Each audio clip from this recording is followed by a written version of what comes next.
मैं गौरव Pandey, assistant professor इतिहास विषय एसटीएस पीजी गर्ल्स कॉलेज की ऑनलाइन कक्षा में आप सभी छात्राओं का स्वागत करता हूं।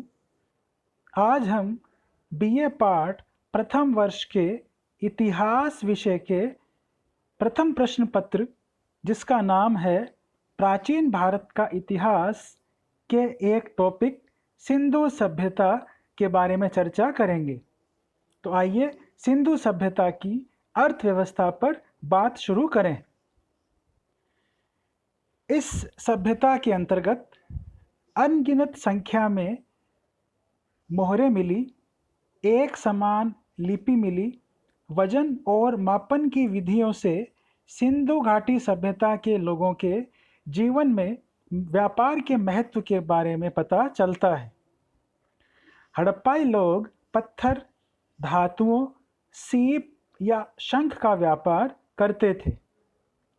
धातु मुद्रा का प्रयोग नहीं होता था। व्यापार की वस्तु विनिमय प्रणाली मौजूद थी। अरब सागर के तट पर उनके पास कुशल नौवहन प्रणाली भी मौजूद थी। उन्होंने उत्तरी अफगानिस्तान में अपनी व्यापारिक बस्तियां स्थापित की थी, जहां से प्रामाणिक रूप से मध्य एशिया से सुगम व्यापार होता था। अब हम इस सभ्यता की शिल्प कला के बारे में चर्चा करेंगे। हड़प्पाई कांस्य की वस्तुएं निर्मित करने की विधि उसके उपयोग से भली भांति परिचित थे। तांबा राजस्थान की खेतड़ी खान से प्राप्त किया जाता था और टिन अनुमानतः अफगानिस्तान से लाया जाता था। बुनाई उद्योग में प्रयोग किए जाने वाले ठप्पे बहुत सी वस्तुओं पर पाए गए हैं। हड़प्पाई नाव बनाने की विधि, मनका बनाने की विधि, मुहरें बनाने की विधि से भली भांति परिचित थे। टेराकोटा की मूर्तियों का निर्माण हड़प्पा सभ्यता की महत्वपूर्ण शिल्प विशेषता थी। मिट्टी के बर्तन बनाने की विधि पूर्णतः प्रचलन में थी। हड़प्पा वासियों की स्वयं की विशेष बर्तन बनाने की विधियां थी। हड़प्पाई लोग चमकदार बर्तनों का निर्माण करते थे।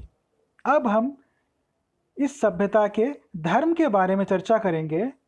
इसके अंतर्गत टेराकोटा की लघु मूर्तियों पर एक महिला का चित्र पाया गया है। इनमें से एक लघु मूर्ति में महिला के गर्भ से उगते हुए पौधे को दर्शाया गया है। हड़प्पाई पृथ्वी को उर्वरता की देवी मानते थे और पृथ्वी की पूजा उसी तरह करते थे जिस प्रकार मिस्र के लोग नील नदी की पूजा देवी के रूप में करते थे। पुरुष देवता के रूप में मुहरों पर 3 श्रृंगी चित्र पाए गए हैं, जो कि योगी की मुद्रा में बैठे हुए हैं। सिंधु घाटी सभ्यता के लोग वृक्षों तथा पशुओं की पूजा किया करते थे। सिंधु घाटी सभ्यता में सबसे महत्वपूर्ण पशु एक सींग वाला गेंडा था तथा दूसरा महत्वपूर्ण पशु कुबड़ वाला सांड था। अब हम इस सभ्यता की विभिन्न संस्थाओं के बारे में चर्चा करेंगे। सिंधु सभ्यता से बहुत कम मात्रा में लिखित साक्ष्य मिले हैं, जिन्हें अभी तक पुरातत्वविदों तथा शोधार्थियों द्वारा पढ़ा नहीं जा सका है। हड़प्पा सभ्यता अनुमानतः व्यापारी वर्ग द्वारा शासित थी। कुछ पुरातत्वविदों की राय में हड़प्पा सभ्यता में कोई शासक वर्ग नहीं था तथा समाज के हर व्यक्ति को समान दर्जा प्राप्त था।